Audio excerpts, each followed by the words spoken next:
Buenas tardes, doctor. Buenas tardes. Ya, dimos la clase un poco atrasado porque todavía estoy en afanes. Hay periodos en que aumentan los casos y bueno, hay que estar ahí. Bueno, ¿se acuerdan lo que teníamos que hablar de esta clase? Eran 3 puntos. ¿Saben cuál? Sí, Era, a ver, ¿quién?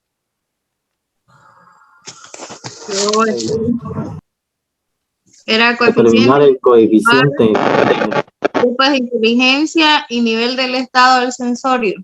Exacto, 3 puntos, 3 puntos. Muy bien, coeficiente intelectual. ¿Quién habla? Moreno Soleto, ¿no? Sotelo. Ya, fecha.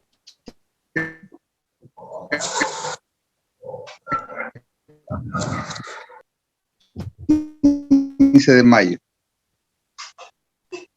Ver múltiples inteligencias.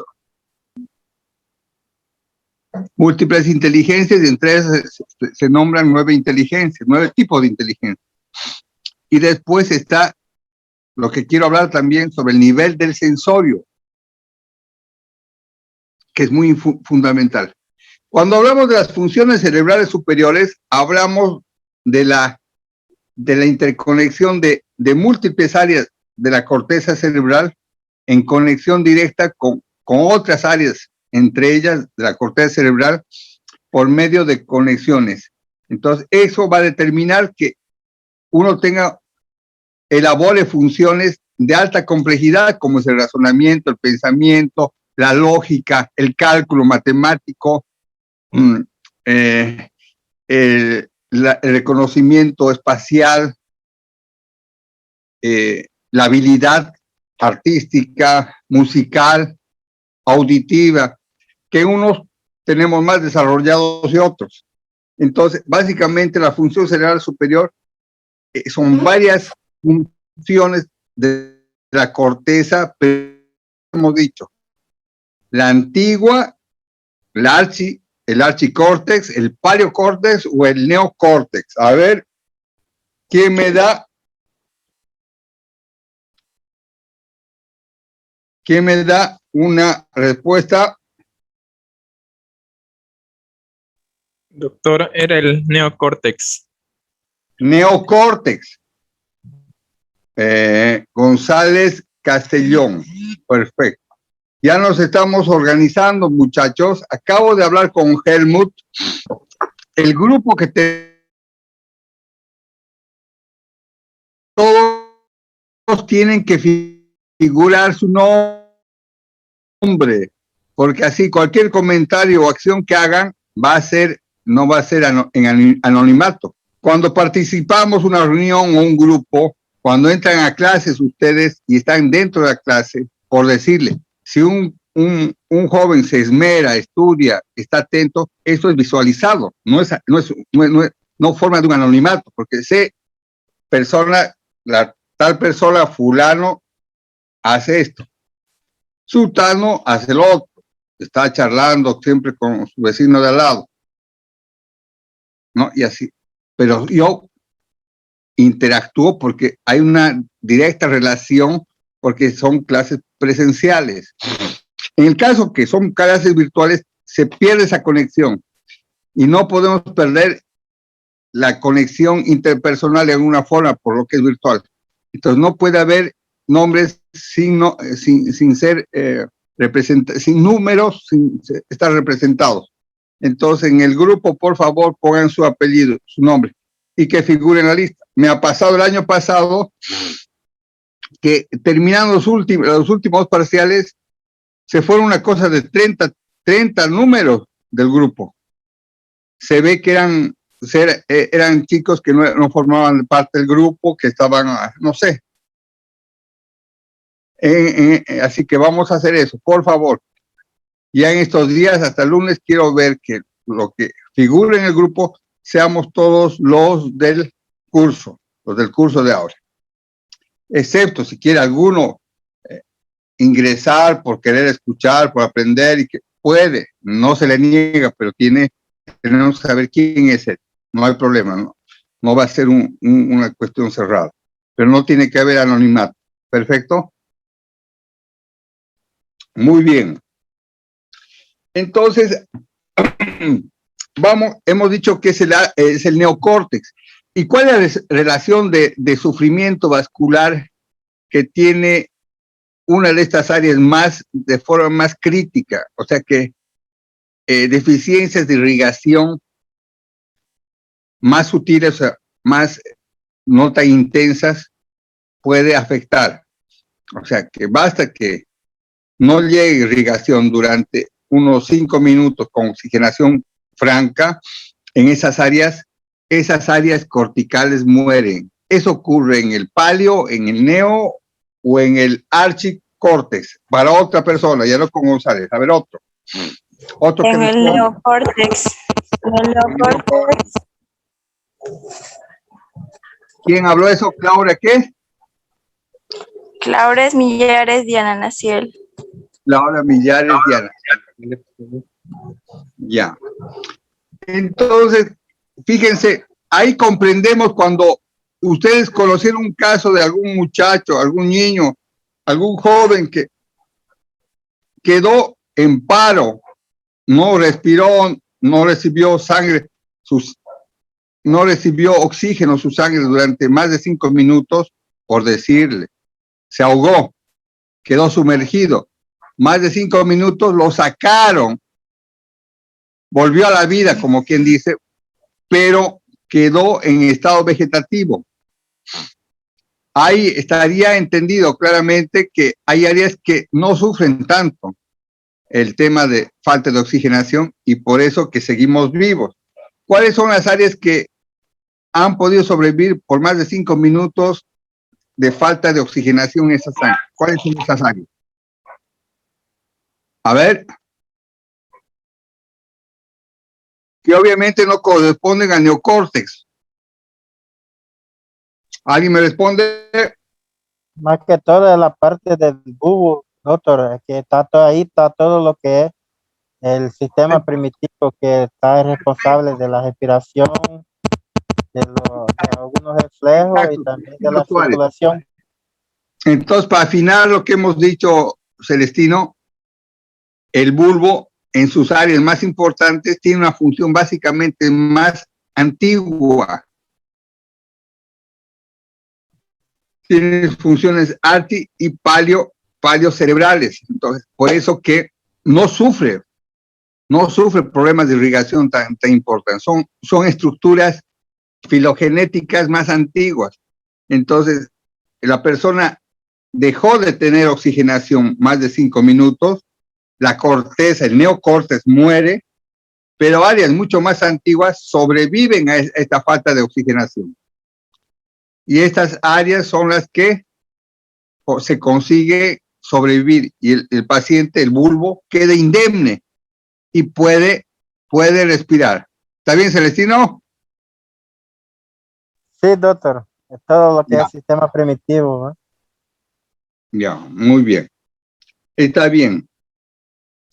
El coeficiente intelectual, ¿qué sería? A ver, ¿quién sabe algo del coeficiente que han leído? Aquí, doctor. Doctor. Sí. Leí que el coeficiente intelectual primeramente fue desarrollado por un psicólogo de Estados Unidos para tratar de ver el nivel de edad mental de los niños que tenían problemas en la escuela. Pero a partir de ese año se fue expandiendo su uso injustificado primeramente para tratar de hacer un sesgo a la población de cuáles son más, se puede decir, más inteligentes que los otros, en base, si recuerdo bien, a 2 pruebas, una que es de inteligencia básica y una de inteligencia fina. Eso más o menos es lo que recuerdo de haber leído. Muy bien. Te felicito, González, esa inquietud de leer, espontánea. Esa es una inteligencia emocional, chicos. Lo que está haciendo González está demostrando una inteligencia emocional, porque él, sin necesidad de que se le esté coercionando, él le gusta leer, le gusta investigar y ve. Y no, como muchas veces pasa que no leí, no sé qué, que me olvidé, que no sé. si ustedes llegan a tener un sentimiento y quieren, ay Dios santo, me muero. Ya atender nomás. Un momento.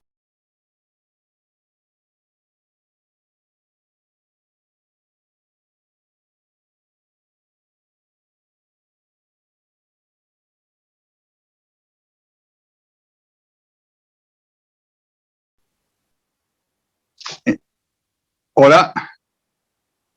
Se le escucha, doctor. Ahora, ya. Lo que pasa es que hasta ahora no me he podido organizar de entrar con la computadora y me llaman por teléfono y ahí se corta el sistema y básicamente pierde el volumen, su intensidad, y yo lo escucho muy poco. Van a disculpar. Entonces, básicamente, esa es la situación del archi, el palio y el neocórtex, ¿no? Y como decía González, se empezó con unas pruebas de coeficiente intelectual en que se veía que a una cierta edad, por ejemplo, los 4 años, un niño, ¿no? Su edad a los 4 años debería saber tal cálculo. Y si no sabía y no sabía responder, se le hacía una división. Entonces, un promedio entre 90 a 110 era lo normal. Por encima era un coeficiente alto y por debajo de 90 era menor. Pero básicamente era para sesgar y era un nivel de inteligencia académico, formal, ¿no? Y no era no englobaba otras situaciones que eran fundamentales y que se fueron a descubrir que en realidad la posibilidad de que la persona aprenda y tenga más conocimiento, más inteligencia y todo, no depende solamente, básicamente, de evaluar bajo esas pruebas, sino que existen otras formas de que se puede encarar y encontrar esa riqueza intelectual en la persona. Entonces hay personas que solamente, ¿no? Con una explicación, con una motivación de un tipo van a poder comprender mejor y aprender varias situaciones. Y ahí es donde se habla de las inteligencias múltiples. Hay un autor inglés, Howard, que lo describe con nueve inteligencias. Entonces, una de ellas, la que hemos visto acá con el compañero, es la emotiva, que es el nivel de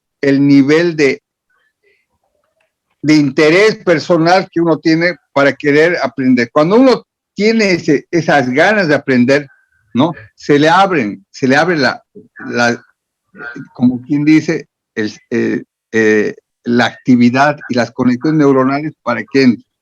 Pero si vos estás queriendo básicamente cerrar y te están imponiendo aprender algo que vos no quieres, obviamente no vas a aprender, no vas a querer aprender, ¿no? A ver, vamos en la lista, porque es importante que participemos. ¿Cuál de las áreas, de las 3 áreas que hemos dicho, es más susceptible a la falta de vascularización?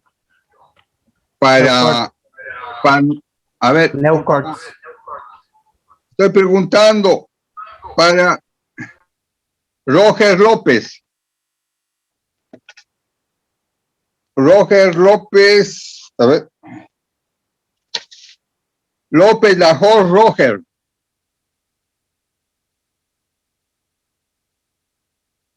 López Lajor Roger.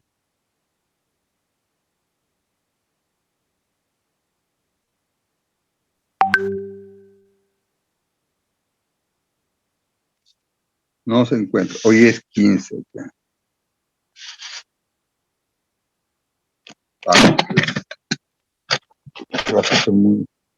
A ver, Daniela Choque Abasto.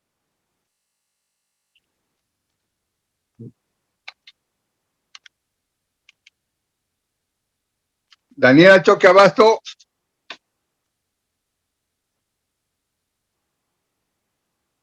Daniela Choque Abasto.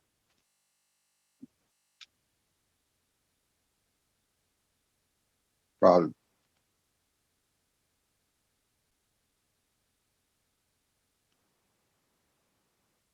Casanovas Chuquimia Carla Alejandra.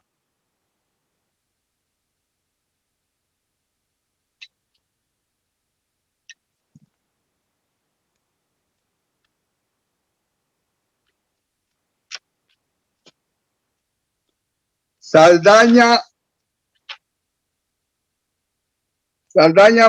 y Ivanarenco Analiz.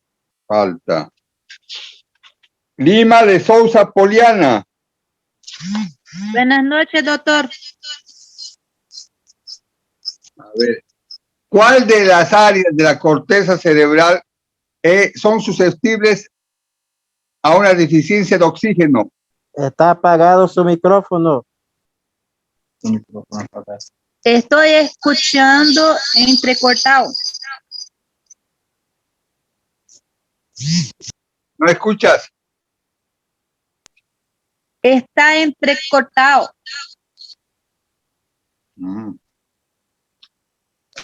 Bueno. Guaji Siles Elizabeth, entonces. El bulbo, doctor. No. ¿No? ¿Cuál filogenéticamente es más susceptible a deficiencias de oxígeno en la sangre por más de 5 minutos? ¿Cuál de el ARCI, el paleo o el neocórtex? Neocórtex. Pero, ¿quién fue el que habló neocórtex? Yo, Poliana. No, yo escuché que alguien te dijo. Si se escucha todo. Yo estoy sola. Sí, pero alguien alguien ha hablado, alguien ha hablado del grupo. Ah, ya. La próxima vez al que hable, entonces vamos a indicar que debe saber mucho, entonces vamos a preguntarle cosas mucho más fuertes. Bravo Valenzuela Juliana. Falta. Elvira Balba Limpias.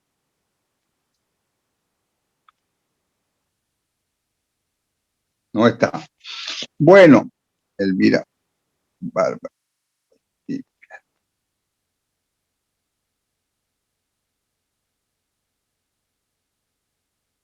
Muy bien. ¿Quién me puede hablar de las múltiples inteligencias? Doctor, yo, Aguilar. Te escucho. Lo que averigüé de que una vez que se ha puesto el coeficiente intelectual para poder medir, se ha visto que no solamente desarrollaban la inteligencia mediante ese tipo de cuestionarios de matemática, lógicas, ¿no? Sino que fue dándose otros tipos de inteligencia, como la lógico-matemática, la espacial, lo que hablan de la musical, la lingüística, kinestésica, intrapersonal y también la naturalista, que las que hay. Y cualquiera de estas una puede abocarse a esa área y puede enfocarse en ese tipo de inteligencia. Claro. ¿Qué quiere decir con eso, Aguilar Santayana? Anotarle, por favor. ¿Qué quiere decir eso? Sí, dime. Lo que entiendo es que una persona no solamente puede tener la inteligencia, por ejemplo, en el caso de las personas que usan el lado, evolucionan más el lado derecho o el lado izquierdo de su cerebro. Entonces, de acuerdo a eso van a evolucionar su inteligencia, tanto lógicamente como es en el lado izquierdo, o puede más utilizar el lado derecho, tanto holística como de manera temporal, algo así. Ya. Entonces yo les pregunto una cosa, a ver, jóvenes. Si hay una persona excelsa en tocar violín, excelsa, muy buena,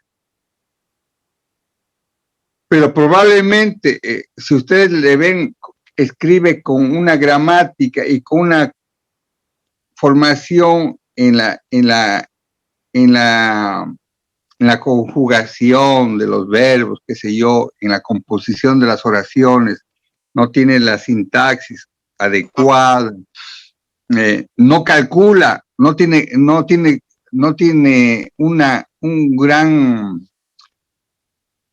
gran poder de resolver cálculos más o menos fuertes, pero que debería saber para su edad.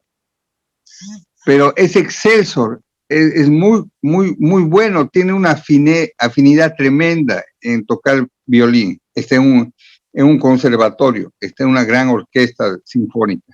¿Ustedes creen que esa persona tiene un coeficiente bajo? ¿Es un deficiente mental? No puede ser deficiente mental, ¿no? A ver, quiero escuchar opiniones. Yo. No, doctor. Doctor, no puede. No, Góngora, ¿quién? Góngora creo fue el que primero habló. Sí, yo. Lo que yo opino es sobre que algunas personas tienen más desarrollada la inteligencia, por ejemplo, musical, y algunas no. O sea, no van a estar desarrolladas todas esas 9 tipos de inteligencia que nombra el Alonso Puig.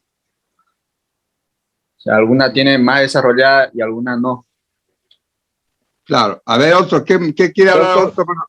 Doctor, buenas noches. Buenas noches. Entonces, algo muy importante que aprendemos acerca de las inteligencias es que somos personas diferentes y tenemos las capacidades diferentes. Y muy bien. Aguirre, y primera vez que participas, ¿no, Aguirre? Sí, es que soy nuevo. Aguirre, ¿no estás en la lista? Sí, estoy programado. Aguirre Ove, si no está, anotado. Aguirre Ove José Ángel. Así de esa forma, primer apellido, segundo apellido y el nombre. Ya, te seguimos escuchando. Escúchenos aquí al joven. Y entonces, como seres humanos, nosotros tenemos diferentes capacidades. Y el coeficiente intelectual, si está alto o bajo en nosotros, eso no va a determinar la inteligencia o la capacidad que como seres humanos podemos llegar a hacer. Y es por eso que hay diferentes tipos de inteligencia.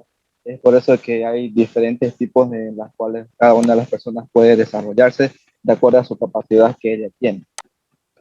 Claro, muy bien, José. Es por decirles, si ustedes,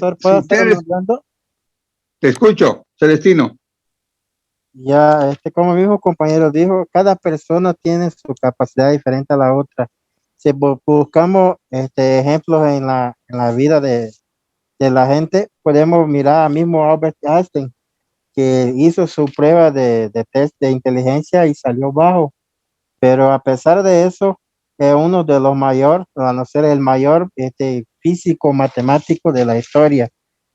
Tenemos también las personas que tienen el síndrome de Savant, que son los autistas, que también tienen la capacidad de especializarse en una área específica. Y en la área que se puede especializar ese Savant, supuestamente él se va a tornar la persona más inteligente en esa área, independiente de la área que se le forma, vamos a decir, a áreas matemáticas, que son las áreas de exactas, que son física, espacial y todo, como lo mismo que el ejemplo que le dieron hace rato de los músicos.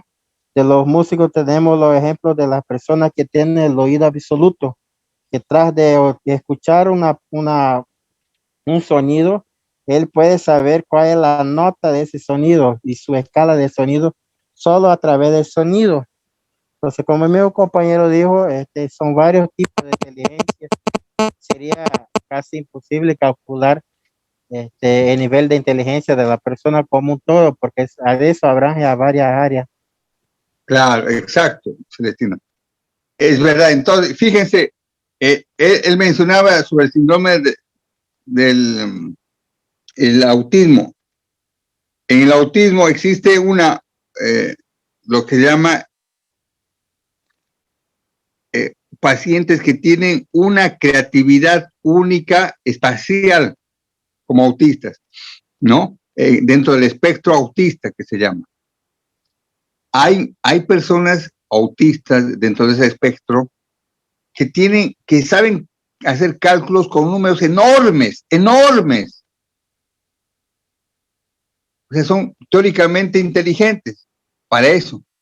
Pero si vamos yendo al otro lado, son deficientes porque tienen una dificultad para interconectarse con los demás. Entonces no podemos decir que es inteligente por uno y no. En realidad es que tenemos que ver que las personas tienen desarrollado una y otra inteligencia, no va a tener todo desarrollado. Es igual si vos no juegas fútbol como Pelé y te hago entrenar y no juegas como Pelé, no te voy a decir que eres un deficiente mental porque no golpeas bien la pelota. No, es así. Entonces, hay diferentes inteligencias de corporal, artística, musical, de cálculo.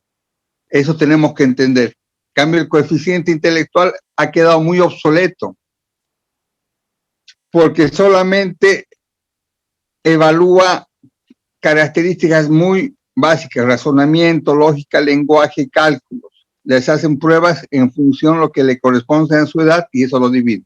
Entonces eso ya ha quedado muy obsoleto. En realidad se está demostrando que existen esas inteligencias. Eso para que empecemos a avanzar sobre inteligencia y el coeficiente intelectual, ¿no? Y las funciones cerebrales superiores.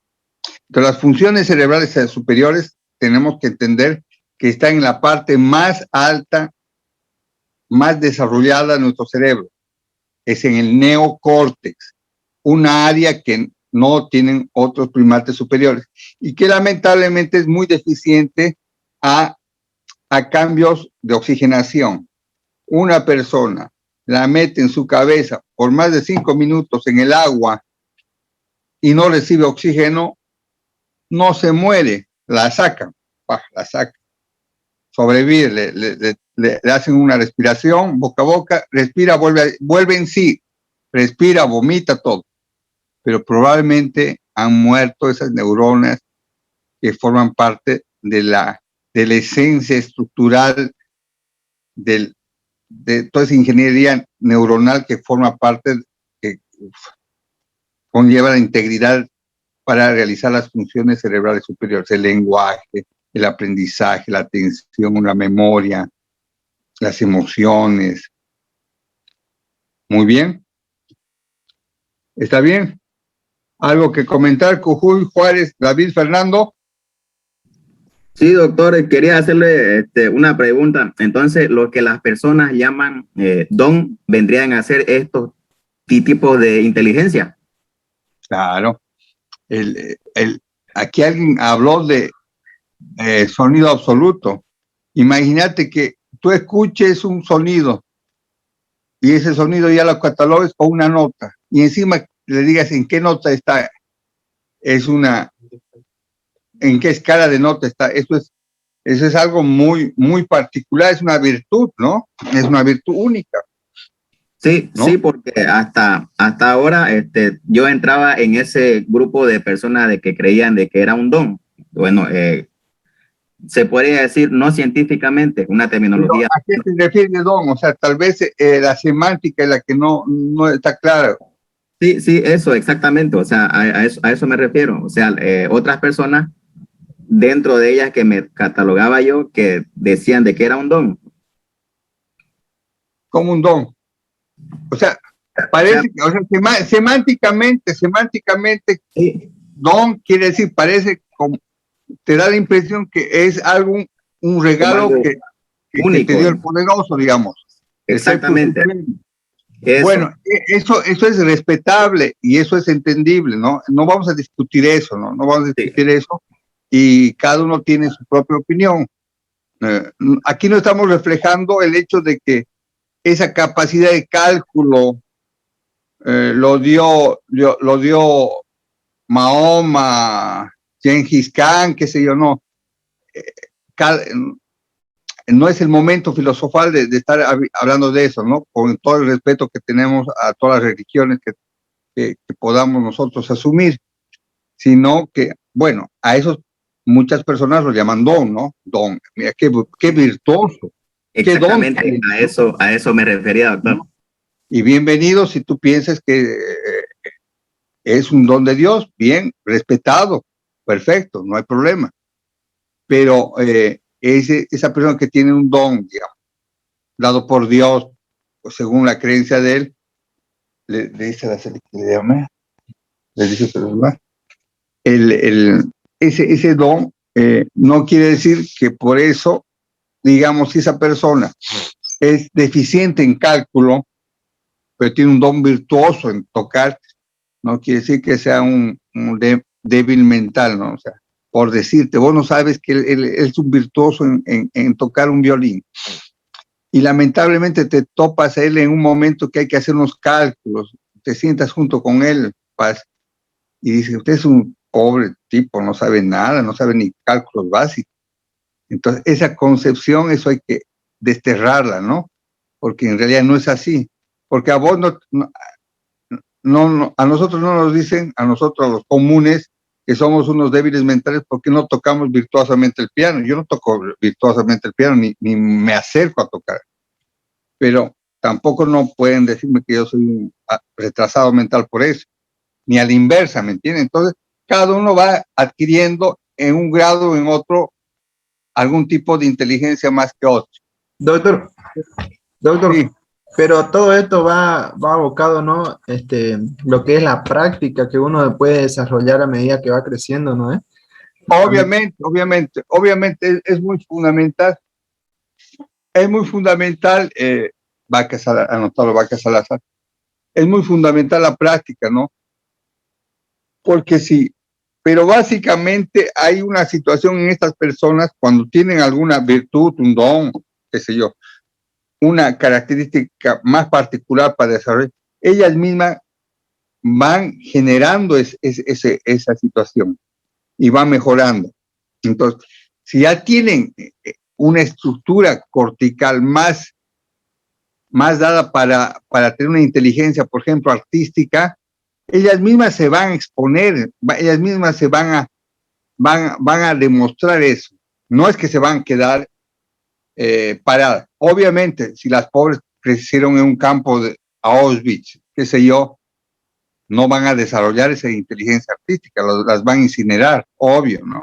Pero si está en un ambiente relativamente cómodo, estimulado por su madre, y su madre ve que es un tremendo para la pintura, para pintar, le estimulará y ahí él mismo poco a poco mejorará ese don que lo tenía guardado.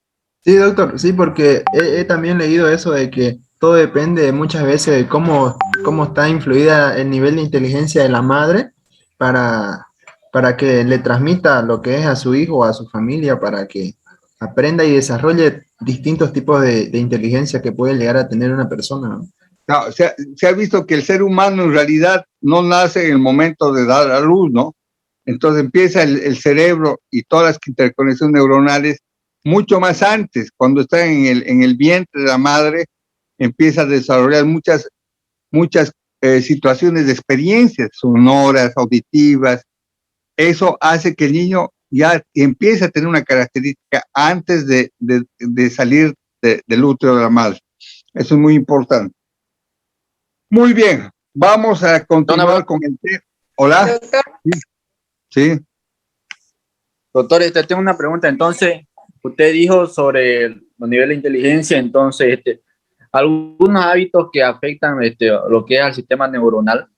Entonces, quiere decir que va a ir conforme vas teniendo malos hábitos para tu neurona, entonces quiere decir que va a ir disminuyendo tu nivel de neocórtex. No.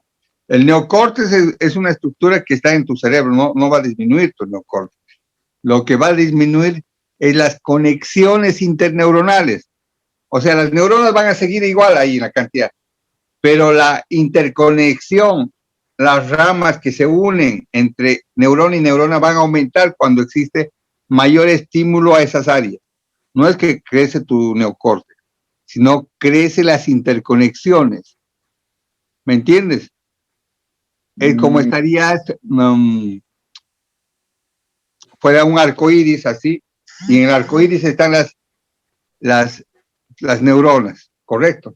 Y de ahí salen un montón de ramilletes que entre ellas se reúnen.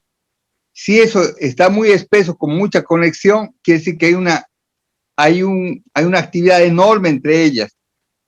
Si no hay una gran comunicación entre las neuronas, esa maraña de fibras neuronales es menor, es pobre. A eso me voy. Entonces, ¿Ah? eso afectaría nomás. Y los hábitos, fundamental, ¿no? La salud, la alimentación, el estrés mata la actividad neuronal, chicos. El estrés, el cortisol daña bastante el hipocampo. Tenemos que estar tranquilos, felices, emotivos, con ganas de estudiar.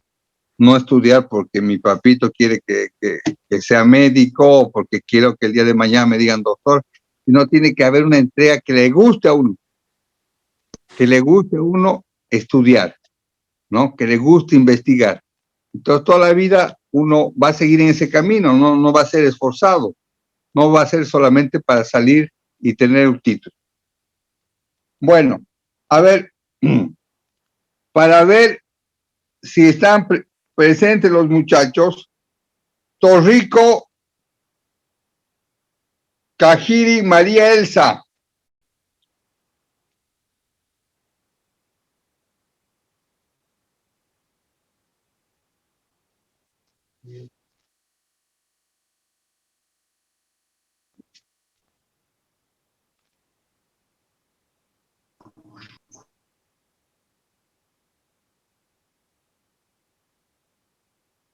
Vidal, Arteaga, María Ivette.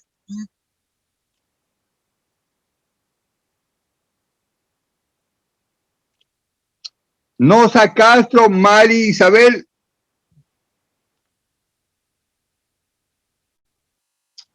Moye Tamo Alcides.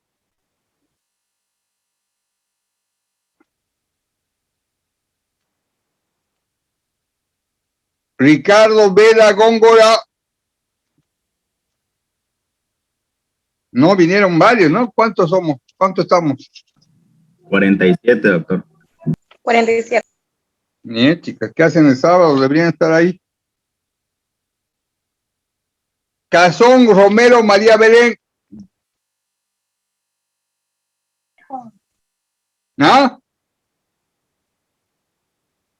Falta. Y principalmente porque antes teníamos que asistir a la clase, teníamos que dejar las cosas, que sé yo, un montón de... En cambio, aquí es mucho más cómodo, solamente conseguir un ambiente, cualquier ambiente, no estamos pidiendo que sea un escritorio. Yo, por ejemplo, no estoy en mi consultorio, estoy en un cuarto, en el cuarto más, que lo he visto más cómodo y más aislado para poderme comunicar con ustedes. Entonces, hay esa comodidad para que podamos pasar clases, ¿no? Eso es muy bueno. Entonces, básicamente es un poco de interés. López, Laor Roger, no, ya le llamamos. Alejandra Menacho Molina. Falta. Jorge Johnny Montaño Belmonte. Doctor, buenas noches. Buena. Johnny Montaño Belmonte. Sí. Presente. A ver, ¿qué me puede decir de las múltiples inteligencias y lo que antiguamente solamente se calculaba como una sola inteligencia en el coeficiente intelectual? ¿Qué me puede decir?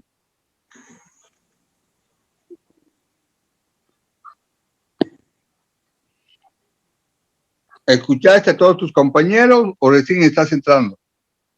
Los escuché, doctor. A ver, entonces vamos a ver cómo anda tu inteligencia. ¿Cuál de ellas funciona? Las inteligencias múltiples. Sobre eso, doctor. Ya te he dicho, a ver, hemos hablado sobre inteligencias múltiples y el tema de una sola inteligencia, que así se la calculaba en la prueba de coeficiente intelectual, el QI. Antes era el QI y después de 1980 ya se abrió la mente y se vio que no era solamente hacer el quiz, sino habían múltiples inteligencias. Bueno, eso, quiero que me comentes de eso. La verdad, doctor, O sea, que me hables, básicamente me repitas de lo que han hablado los chicos, entonces, los compañeros. Nada más. en esta segunda sesión recién entré, doctor. Bueno, estamos mal, ¿no? Estamos mal. Pero igual, aunque no hubieras entrado recién en la segunda, tenías que saber que hoy día vamos a hablar sobre inteligencias múltiples, coeficiente intelectual. Sí. Zumba, Melo, Natalia.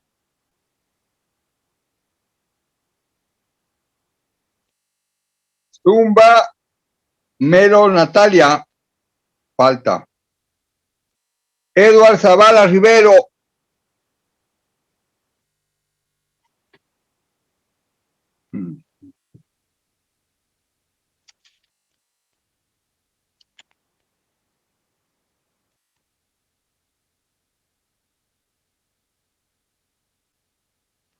Vaca, Luis Ismael.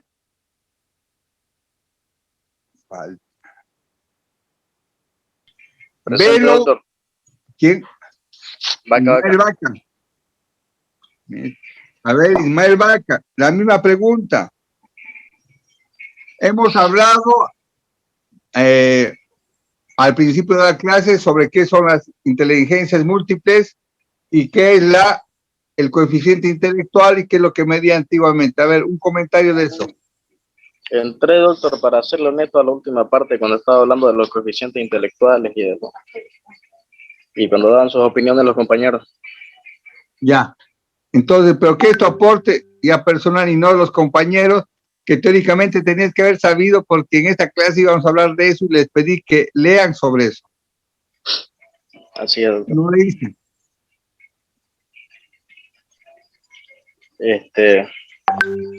Sobre las capacidades intelectuales pues, que tienen las personas, ¿no?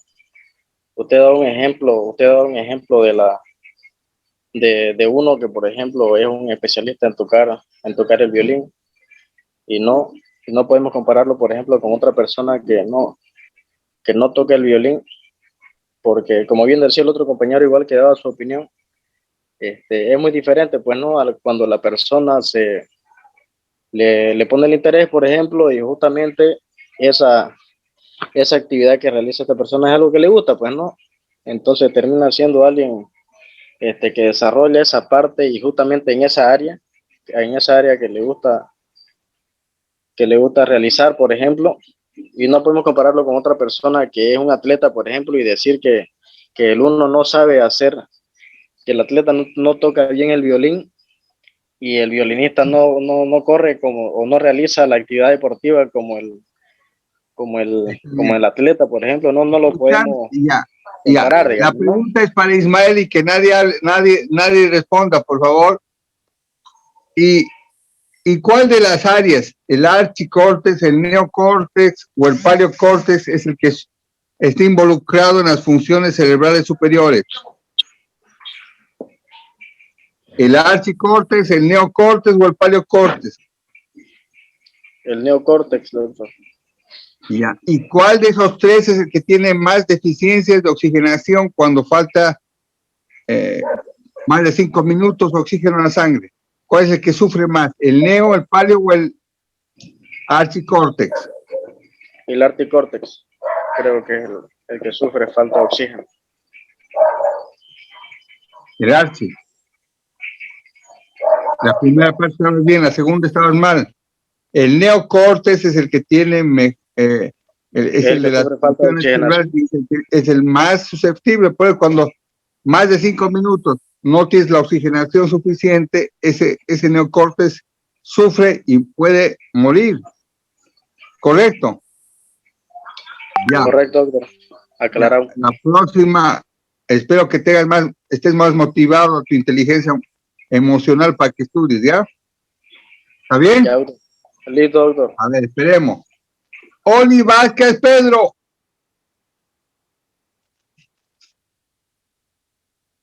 Oli Vázquez Pedro. Muy bien. Se está por acabar el tiempo. ¿Qué tiempo? A ver. Vamos a hablar ahora, ya hemos hablado del coeficiente intelectual y las inteligencias múltiples. Y quiero que hablemos del nivel del sensorio. El nivel del sensorio. El nivel de la persona está con qué nivel de sensorial está. Cuando hablamos de eso, hablamos cómo está, si está deprimido o está despierto. O sea, hablamos del nivel de alerta, el nivel sensorial, ¿correcto? Y ahí podemos ver diferentes niveles de alteración de la conciencia. ¿Cuáles son? ¿Alguien sabe? Si se corta, volvemos a entrar en unos minutos. A ver, ¿quién me puede responder? Aguilar, Santalia, Neris, Lilian. Sí, doctor. Entre los niveles de sensorial, ¿no?, de alerta, está la obnubilación, después también el letargo, confusión, delirio, y el estupor, y por último el coma. Muy bien. Es el nivel sensorial. ¿Qué tan despierto está? Es el nivel de alerta. Ya. Ahora la pregunta. ¿Hay una relación o, por ejemplo, una persona? A ver, para otro que quiera hablar. A ver. ¿Quién quiere responder? ¿Quién quiere responder a la pregunta que voy a hacer?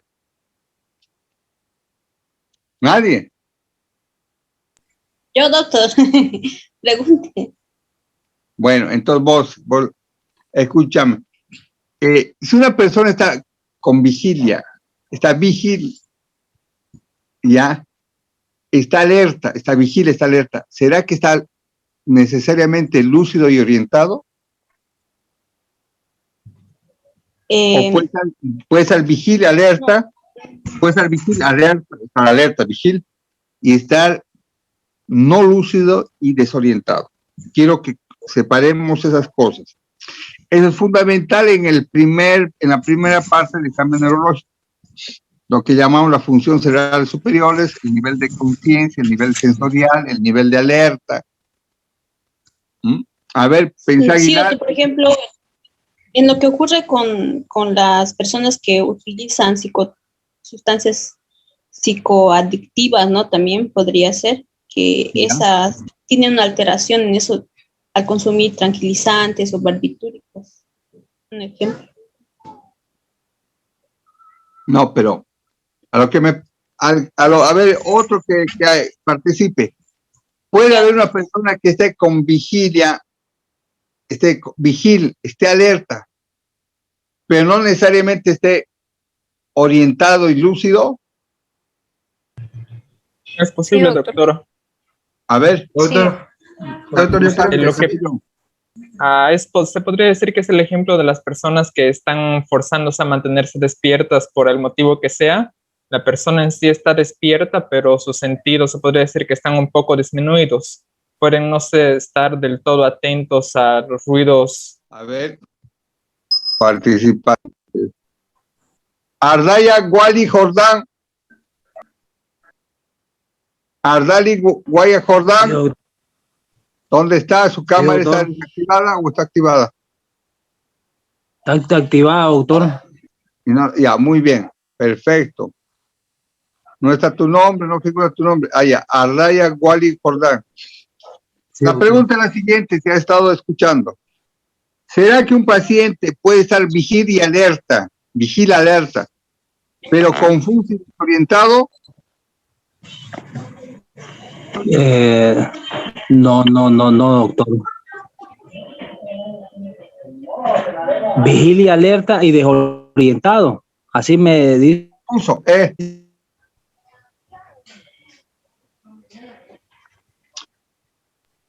Jordán, escúchame. Si estás con un paciente psiquiátrico, él está despierto, está alerta, está hasta excitado, está alerta. Vos que le hagas una cosa, el tipo reacciona, está alerta. No está dormido, está alerta, está vigil, no está en coma, está vigil. Ambos cosas está bien activo, está alerta y está vigil. Pero ¿será que sabe dónde está? ¿Te responderá con lucidez? Entonces vuelvo a preguntarte, Jordán. Sí, ahora un paciente que está vigil y está alerta, ¿puede estar confuso y desorientado?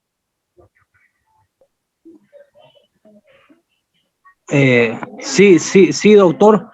En los casos de esas personas que se miran en el desierto, de que están desorientados, pero ellos están alerta al peligro que ellos imaginan. Pero están desorientados tal vez porque, digamos, no saben dónde están. Bueno, pero básicamente estamos hablando del paciente en el hospital, ¿no? Entonces, no necesariamente, ¿no? O sea, lo ideal que es que estés despierto, estés alerta, estés vigil y estés lúcido y orientado, pero no necesariamente porque estés vigil, estés alerta, no quiere decir que vas a estar lúcido y orientado. La persona puede estar con los ojos bien abiertos, bien reactivo, bien alerta a lo que le hagas, ¿no? Pero completamente ido, no está conectado con el mundo, no sabe si está en Sucre, está en Tarija, está en Checoslovaquia. Todo. Entonces, quiero que no se confunda en lo que es la vigilia, el alerta, el nivel de alerta, el nivel del sensorial, a eso hablamos, lo que habló, los niveles confusión, obnubilación. Doctor. Sí, Helmut. Eso se puede aplicar en una persona que está en estado de shock, digamos, que está vigil y alerta, pero, o sea, no puede responder ni una pregunta si es que alguien le llega a hablar o algo. ¿Se puede aplicar eso? No, porque una persona que está con un shock hipovolémico, por decirte. No un shock hipovolémico, sino en un estado de shock. ¿De shock de qué tipo? ¿Neurogénico? No, ¿emocional? O sea, podría decirse cuando una persona queda impactada, digamos, de un suceso. Ya, fue un shock emocional, Claro. Ya.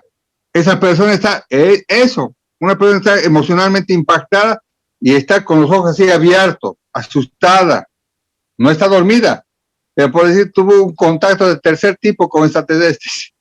Está completamente así, alertísima, con las pupilas abiertas, así midriáticas, con los pelos parados.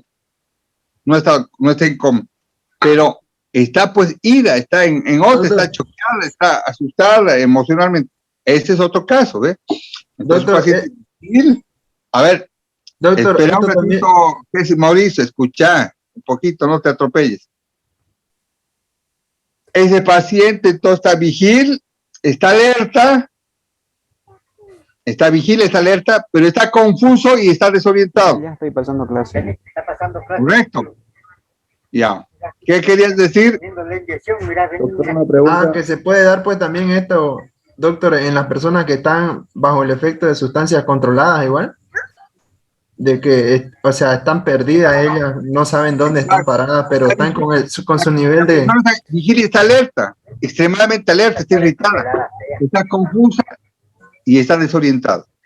Entonces, eso, hablamos del nivel del sensorio. A ver, el nivel del sensorio, los niveles de conciencia alterados, ¿quién me puede decir nuevamente algunos de ellos? Ya la compañera dijo unos cuantos, otro que diga lo mismo. Ya voy. Doctor, es la confusión, el letargo, la obnubilización, el estupor y por último el coma, si recuerdo bien. Muy bien. González, está bien. A ver, ya. Esos son básicamente los niveles más importantes. Entonces, si vamos a preguntar en el examen, la confusión, el letargo, el estupor, el estado de coma, son niveles de coeficiente intelectual, son niveles de trastornos de la conciencia, son niveles de alerta, ¿qué son? No hay donde perderse, ¿no? Son niveles del estado de alerta de la persona. Es importante que sepamos eso. Y sepamos diferenciar que no necesariamente un paciente vigil y lúcido, ¿no?, esté relacionado con estar alerta y estar vigil, alerta vigil. ¿Ya? Escúchenme, 7:25. He visto que están están grabadas las clases de nosotros, pero hay una que no hay, Helmut. Fíjense, creo que fue ese día que hizo mucho frío y que no fueron muchos alumnos a clases. Me parece que fue ese día. Entonces, básicamente vamos a preguntar todo lo que estamos hablando en clases.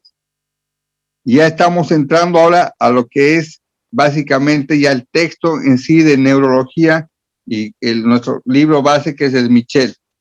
Entonces, para la próxima clase, que es el lunes, vamos a hablar de 2 pares craneales. A ver, ¿cuáles son los 2 primeros pares craneales, muchachos? A ver, alguien. Pero no de los que ya han hablado. Buenas noches. Vargas López, Luciana. Molini, Moreira, Cristiano. Hola, dejen hablar los que no han hablado. Molini, Moreira, Cristiano. ¿Cuáles son los 2 primeros pares craneanos? Los 2 primeros, nervo olfatório y un nervo óptico, el segundo par. Muy bien, exacto. Esos 2. Vamos a hacer eso. Y tenemos que, como ya en esta semana que viene existe ya el cierre de programación, algunos que han quedado todavía atrasados se van a inscribir esta semana. Va a haber una apertura especial para los que están retrasados y después ya no va a haber más. Ya vamos a tener la cantidad exacta de compañeros, de alumnos jóvenes que están dentro del curso. Y nos vamos a dividir en grupos para hacer las prácticas. Claro, vamos a tener que hacer prácticas virtuales, pero bueno, de alguna forma prácticas. Y vamos a empezar dividiéndonos, dependiendo de cuántos somos, ¿no? Y un grupo va a hablar de dos o 3 pares craneales. Y así. Vamos a hacer van a ser como una especie de video, dando de 15 minutos, de 10 minutos, demostrando, explicando en práctica cómo es la exploración de cada nervio, la exploración clínica, o sea, estamos hablando de la parte práctica. ¿Está bien? Entonces, por favor, para la clase del lunes, vamos a ver pares craneanos, que lo tenemos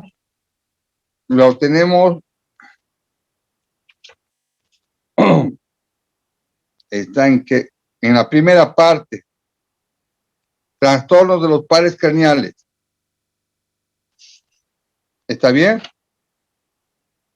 Vamos a hablar del primer par, introducción, características generales, primer par olfatorio, patología, y segundo par óptico, semiología. O sea, vamos a avanzar hasta la página, hasta acá, hasta la página 12. Desde la página 3, de la 3 hasta a la página 12. Perfecto. Nos vemos. Esta vez ya tienen de dónde leer. Hemos empezado con algo suave, pero ahora ya tenemos de dónde preguntarles. Ya no va a ser una cosa tan abierta. Por favor, entonces siempre preparen su cámara para que tengan una interconexión directa entre el profesor y los alumnos, sepamos quiénes son. Y en el grupo, por favor, quiero ya que estemos participando no de forma anónima, sino que sepamos quiénes somos para conocernos. ¿Está bien? Muy bien. Quedamos entonces el próximo lunes. Estudien, por favor, estudien. Listo. Hasta lunes. Hasta luego. Hasta luego, doctor. Buenas noches, doctor.